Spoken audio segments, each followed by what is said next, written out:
Alléluia. Luc 15, verset 11 à 32, tu vas pouvoir le lire. Mais au verset 12, allons à Luc 15, verset 12, pour que quelqu'un suive un peu, pour que tu te rendes compte de comment la restauration peut venir dans la vie de quelqu'un s'il n'y a pas de prise de conscience. Tout à l'heure, on a rigolé, mais c'est réellement capital, la prise de conscience. Oui. Luc 15, verset 12. Oui. Le plus jeune dit à son père, Mon père, donne-moi la part de bien qui doit me revenir. Et le père leur partagea son bien. Alors, après ça, donc il a pris ses biens, il est parti. Au verset 17, là où il y a la prise de conscience. Verset 17. Verset 17. Étant rentré en lui-même, il se dit. Étant rentré en lui-même, il se dit. Combien de mercenaires chez mon père ont du pain en abondance? Les mercenaires, c'est les ouvriers. Et moi, ici, je meurs de faim. Amen. Au verset 18. Je me lèverai. Je me lèverai. J'irai vers mon père. J'irai vers mon père. Et je lui dirai. Et je lui dirai. Mon père, j'ai péché contre le ciel et contre toi. Amen. Alors, Dieu lui a fait la grâce. Il y a eu la prise de conscience chez notre frère. Il dit non. Les mercenaires chez mon père mangent mieux que cela. Alors je vais me lever et je vais aller en toute humilité devant mon père pour lui dire, Père, j'ai péché contre toi et j'ai péché contre mon Créateur. Frère, pour que la restauration soit totale, il faudrait que tu sois implémenté d'un esprit d'humilité. Parce que sans humilité, ce jeune homme ne serait jamais reparti chez son père. Il va dire, mais on va se moquer de moi. Que si je vais, mon frère qui est là-bas, là, ils vont rire de moi. Les ouvriers vont rire de moi. Parce qu'il n'avait plus de vêtements. Tout était déchiré sur lui. Il ressemblait à un fou. Quelqu'un qui travaille dans la porcherie, qui mange la nourriture des porcs, il doit ressembler à quoi? Il ne peut même pas aller au coiffeur. Mais il n'a pas regardé à ce que vont dire les autres. Mais il a regardé à son état. Frères et sœurs, ce matin, l'Esprit veut dire à quelqu'un, ne regarde pas à ce que dira ton prochain. Mais regarde à ta souffrance. Regarde à ta peine. Regarde à ce que tu traverses. Et rentre en toi-même. Et humilie-toi devant ton Père. Afin qu'il te porte son manteau de restauration. Afin que sa main restauratrice agisse dans le domaine de ta vie dans lequel il y a un problème. Sinon, dans lequel il y a un problème. Il ne faut pas être comme ces femmes mythomanes pour te mentir à toi-même. Ne te mens pas. Il y a quelque chose dans ta maison qui ne va pas. Il y a quelque chose dans ton mariage qui ne va pas. Il y a quelque chose dans ton travail qui ne va pas. Tes affaires ne marchent plus. Mais tu ne veux pas dire à ta femme et tu vas emprunter l'argent, tu veux lui donner seulement. Tu veux lui faire croire que tu continues de travailler alors que ça ne va pas. Tu feras me dire, hey, maman, c'est dur. On va vivre avec tes 70 000 là, le temps que je trouve autre chose. Au lieu de dire la vérité, tu vas emprunter de maison en maison. Et un matin, ta femme est là, on va venir vous humilier. Monsieur, tu dois 600 000. Sa femme a dit, c'est pas possible. Non, ça veut dire depuis 4 mois, je ne travaillais plus. Ce témoignage, je l'ai expérimenté avec quelqu'un de ma propre famille qui ne travaillait pas, mais qui avait 2 femmes, mais qui n'a pas osé dire à ses épouses qu'il ne travaillait plus, qui a emprunté sur 1 an pour maintenir le niveau de vie de ces femmes. Oui, quand ça a été découvert, c'est la catastrophe.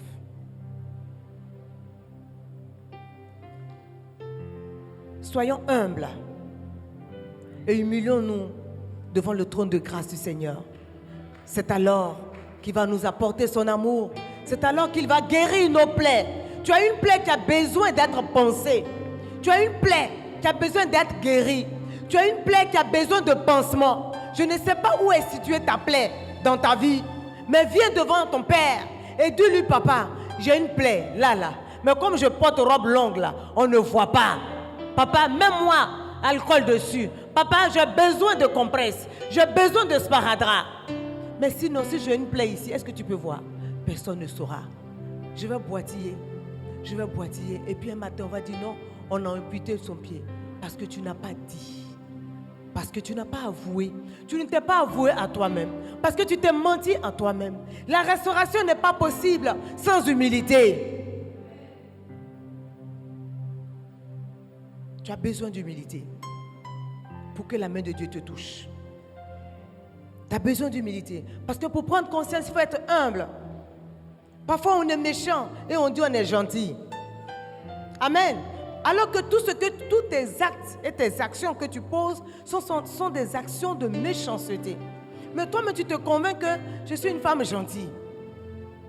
Alors que ton cœur est rempli de méchanceté, rempli de jalousie, rempli de calomnie. Mais toi-même, tu dis je suis la meilleure. Comment Dieu va te guérir? Ce matin, je prie le Seigneur que tout esprit de jalousie sorte de ton cœur au nom de Jésus. Que tout esprit de calomnie sorte de notre assemblée au nom de Jésus. Que tout esprit de paresse libère quelqu'un de cette assemblée. Tu dois te lever et travailler parce que le travail est divin. Arrête de dormir. Arrête de dire que c'est les autres. Tu dois travailler. Le travail est divin. Lorsque Dieu a mis Adam et Ève dans le jardin, dans Genèse 2, verset 15, la Bible nous dit, Dieu demanda à l'homme de le garder et de le cultiver. Tu dois travailler. Amen. Même si ton mari est milliardaire, il faut travailler. Si ton mari t'aime, il te donne tout, il faut travailler. Le travail valorise. Amen. Tu es un homme, tu dois travailler. Même si ta femme est aimable, elle est gentille, elle est serviable, elle est courageuse, elle se bat, mais tu dois travailler parce que tu es le chef de la famille. Même si tu apportes moins, mais tu dois travailler. Le travail est divin. Le travail vient de Dieu. Celui qui ne travaille pas est contre la volonté de Dieu. Marche en contradiction de la parole de Dieu. Alors tu ne seras pas agréable à Dieu. Si tu n'es pas retraité, il faut travailler. Même en 60 ans, même, tu peux t'asseoir à la voix de table et puis tu ne t'ennuies pas. Alléluia. Mais tu ne travailles pas. Mais tu veux avoir de l'argent. Ce n'est pas possible. Alléluia. L'ouvrier mérite son... Alors, je vais vous donner un troisième exemple. Un troisième exemple où il y a eu une prise de conscience. Parce que lorsque tu n'as pas de prise de conscience, je dis la restauration n'est pas possible. Oui, pendant que je suis en train de parler, l'Esprit me renvoie. Parlons de Samson. Quelqu'un connaît l'histoire de Samson. Ce juge, cet homme si fort, qui à lui seul détruisait une armée. Amen. Avec la mâchoire d'une vache, il tuait toute une armée. Parce que l'onction de puissance que Dieu lui avait donnée se trouvait dans ses chevelures. Amen. Et il rencontra une femme. Parce que les ennemis sont passés par la femme pour le séduire. Les hommes, faites attention. Quel que soit ton manteau de bishop, il y a une femme qui va venir te séduire pour te faire chuter. C'est pourquoi il ne faut pas se moquer de ceux qui ont trébuché et même qui sont tombés. Samson était très très fort. Alléluia. La main de Dieu était sur sa vie. Il était un enfant qui est venu sur la terre parce que Dieu l'a voulu. Il avait une mission divine. Alléluia. Mais il a été tenté. Il n'a pas pu résister. Il a trébuché et il est tombé. Et la puissance de la puissance de sa force qu'il avait provenait de ses cheveux. Pour qu'on aille vite. Et la femme lui a demandé, mais chérie, tu dis tu m'aimes. Pourquoi tu es si fort? D'où tu tires cette force-là? À toi seul. Tu tues un lion avec tes mains. Tu détruis une armée. Comment tu fais? Il dit, je te dirai. Il ne dit pas. Elle s'en va dire à ceux qui l'ont envoyé. Il n'a pas encore parlé. Les gens donnent encore l'argent à la femme là. La Bible dit, elle s'appelle Dalila. Dalila revient. Elle fait les bons plats, les bons massages. Chérie, oh, tu es trop fort. L'homme le plus fort de la terre. Je suis une femme bénie. Mais d'où tu tires ta force? Il dit, je te dirai. Elle ne dit pas. Il ne dit pas. Mais un jour, on ne sait pas qu'est-ce que Dalila lui a fait. Il lui a dit la force que j'ai. Ah, elle a bossé ce jour-là. Amen. Oh, tu ne dis pas amen. Ce jour-là, Dalila a pris soin tellement de Samson que Samson n'a pas pu garder son secret. Il lui a dit, la force que j'ai là, ça vient de mes cheveux. Depuis que je suis née, le rasoir n'a pas touché.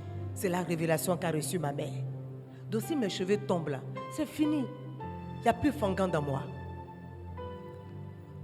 Elle lui a donné du lait chaud. Elle l'a endormi bien. Elle a pris, elle a coupé les cheveux de Samson pendant son sommeil. Et elle a appelé les Philistins, les ennemis. Elle dit, il est là. Venez le chercher. Mais quand les Philistins sont arrivés, elle lui dit, Samson, les Philistins sont là. Il se lève. Il n'a plus de cheveux, mais il dit, non, t'inquiète pas, je vais les battre. Alléluia. Samson devait fuir parce que ce que Dieu lui avait dit là n'existait plus. Mais il n'a pas pris conscience qu'il était devenu faible. Que de fois qu'il était tombé bas. Qu'il était devenu plus que faible. Il dit non, je vais battre les Philistins. C'est alors qu'il fut pris par les Philistins. Si Samson avait pris conscience de son état de faiblesse, il allait fuir. Et allait se cacher. 40 ans peut-être, jusqu'à ce qu'il ait beaucoup de cheveux. Et revenir combattre pour Israël. Mais son orgueil l'a fait tomber. Frères et sœurs, lorsque quelque chose ne va pas dans ta vie, mon frère, ma sœur, toi tu sais ce qui ne va pas. Tu sais ce qui ne va pas dans la vie de ton enfant. Au lieu de voir une maman qui en a parlé, qui a parlé, hey, mon enfant était comme ça, mais aujourd'hui mon enfant a changé. Toi tu dis que ton enfant tout va bien. Tu caches. Le jour où on va savoir, l'enfant en prison. C'est compliqué. Il n'y a pas une maman qui va dire son enfant est parfait. Ce n'est pas possible. Chacun de nos enfants nous cause des soucis. Mais il faut savoir partager le secret pour rechercher une solution. C'est l'humilité qui va t'amener à faire ça. C'est pourquoi ce matin, je prie que le manteau d'humilité soit sur la vie de quelqu'un.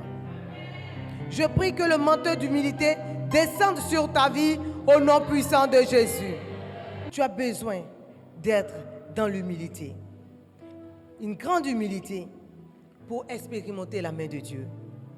Dis Seigneur, donne-moi la force de m'humilier devant toi. Tu es mon Père, tu es mon Seigneur, tu es mon Créateur. Il n'y a pas de raison que je me tienne debout devant toi sans t'ouvrir mon cœur. Ce matin, je viens te dire, aide-moi, papa. Soutiens-moi, papa. Libère-moi, papa. Libère-moi, papa. Restaure-moi, papa.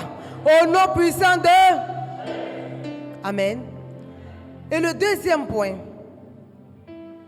la deuxième attitude à avoir, afin de pouvoir jouir de la restauration divine, c'est d'avoir une intimité avec Dieu. Dis à quelqu'un, intimité avec Dieu. Tu dois avoir, mon frère, ma soeur, une communion forte avec ton Dieu. Tu dois faire de ton Dieu la priorité de ta vie. Tu dois t'intéresser aux choses de Dieu. Tu dois accorder un intérêt particulier à l'avancement de l'œuvre de Dieu. Amen. Si tu veux jouir de la main restauratrice de Dieu, le Seigneur Jésus doit être le numéro 1 de ta vie. Voilà ce que je vais te dire. Donc tu dois avoir une alliance. Dis à quelqu'un, aie une alliance avec Dieu. Aie une alliance forte avec Dieu. Fais de l'Éternel ton délice et il te donnera ce que ton cœur désire. N'est-ce pas vrai? Fais de l'Éternel ton délice et il te donnera ce que ton cœur... Psaume 37, verset 4. Donc si tu fais de l'Éternel ton délice, tu fais de lui le numéro 1 de ta vie, les choses de Dieu t'intéressent. La Bible dit, il te donnera ce que ton cœur désire. Ce que ton cœur a besoin pour ta restauration te sera accordé parce que tu auras fait de l'Éternel ton délice. Alléluia. Fais de l'Éternel le numéro 1 de ta vie. Il te donnera ce que ton cœur désire. Et David a dit encore dans le psaume 23, au verset 1, « L'Éternel est mon berger, je ne manquerai de rien. » Si tu fais de l'Éternel ton Dieu, ton berger, ça veut dire le berger de ta vie, ça veut dire ton guide, ton instructeur, ton enseignant. Qu'est-ce qui arrivera? Rien ne pourra te manquer. L'Éternel est mon berger, je ne manquerai de rien. La Bible nous dit au verset 3, l'Éternel est mon berger, je ne manquerai de rien. Il restaure mon âme. Il fait quoi encore? Il me conduit dans les sentiers de la justice à cause de ton nom. Lorsque tu fais de l'Éternel ton berger, il va te restaurer. Je dis, l'Éternel restaure quelqu'un en cette année. L'Éternel va renouveler ta vie en cette année. L'Éternel va renouveler ton mariage en cette année. L'Éternel va renouveler ton travail en cette année. L'Éternel va renouveler ton ministère en cette année. Il va rafraîchir ton ministère en cette année. Il va rafraîchir ta famille en cette année. Il va renouveler tes entrailles en cette année. Parce que tu dois enfanter de jumeaux au nom de Jésus. Mais pour que cela intervienne dans ta vie, il faudrait qu'il soit le berger de ta vie.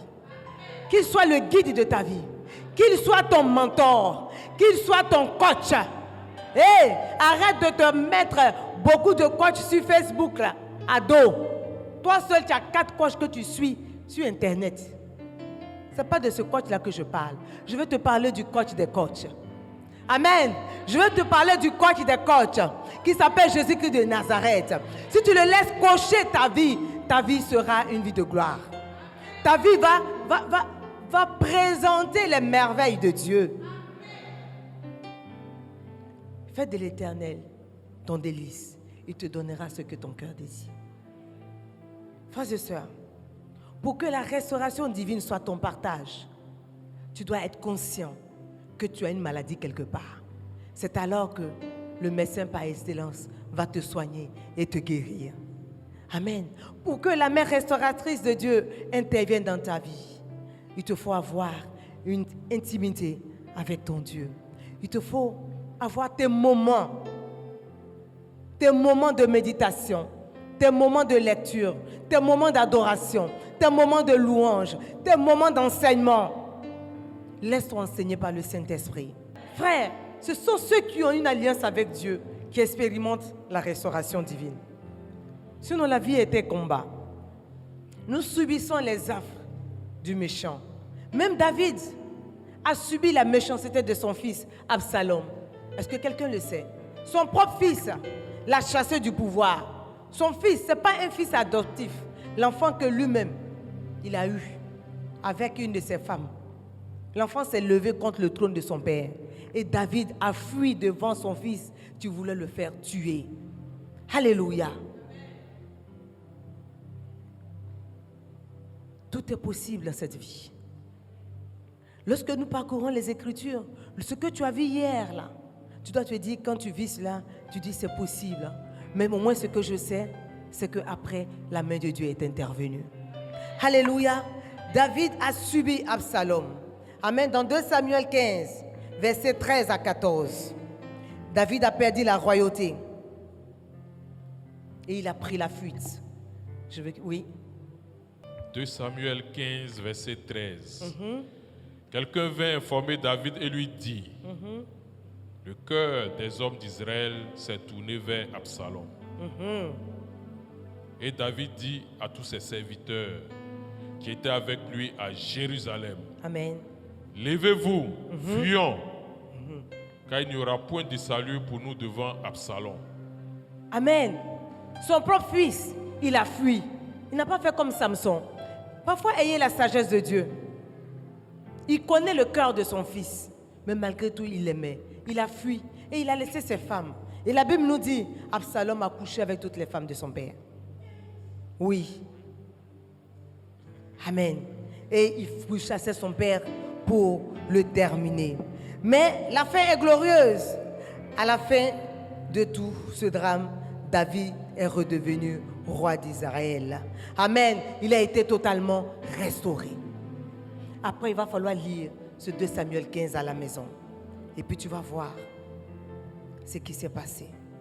Mais malgré tout, il a espéré. 2 Samuel 15, verset 25. Il espérait la main de Dieu. Ça veut dire que... Oui, vas-y. 2 Samuel 15, verset 25. Le roi dit à Sadoc, reporte l'arche de Dieu dans la ville. Si je trouve grâce aux yeux de l'Éternel, il me ramènera. Il me ramènera. Alléluia.